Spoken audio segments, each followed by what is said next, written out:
So, hello dear friends, good evening to all of you. I consider you might have heard about the concept of Laffer curve and Kuznets curve. तो आप सोच रहे होंगे कि ये कैसा diagram है, तो कोई इन्वर्टेड यू शेप है। इसी की मदद से हम दोनों कॉन्सेप्ट सीखेंगे, लाफर कर्व एंड कुज़नेट कर्व। देखो ऐसे याद रख सकेंगे, लाफर कर्व जो है ना वो रिलेशनशिप दिखाता है टैक्स रेट और टैक्स रेवेन्यू के बारे में। ठीक है, टैक्स रेवेन्यू के बारे में। ओके, तो अगर मान लो कि आप सरकार हो और मैं एक सामान्य नागरिक हूँ, तो आप क्या करोगे, थोड़ा सा ना टैक्स रेट बढ़ा दोगे पहले, उसके बाद आपके पास रेवेन्यू जनरेट होगा, उसके बाद आप थोड़ा और टैक्स बढ़ा दोगे, आपके पास और थोड़ा रेवेन्यू जनरेट होगा। लेकिन एक टाइम पे ना अगर आप 100% टैक्स अगर बढ़ा दोगे तो एक टाइम पे मैं आपको टैक्स दूंगी ही नहीं। ठीक है, तो आपके पास रेवेन्यू जनरेट ही नहीं होगा। तो यही दिखाता है लाफर कर्व।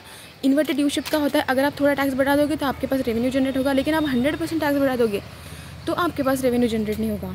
ठीक है, तो उसके बाद हम देखेंगे कुज़नेट कर्व। ऑब्वियसली ये किसी व्यक्ति के नाम पे है। ठीक है, तो कुज़नेट कर्व कैसा रिलेशनशिप दिखाता है। देखो, अगर किसी कंट्री की इकोनॉमिक ग्रोथ हो रही है, थोड़ी अगर ग्रोथ हो रही है, तो उसमें इनकम इनइक्वालिटी भी बढ़ेगी। तो यही रिलेशनशिप दिखाता है कुज़नेट कर्व। ये भी उल्टा इन्वर्टेड यू शेप ही होता है।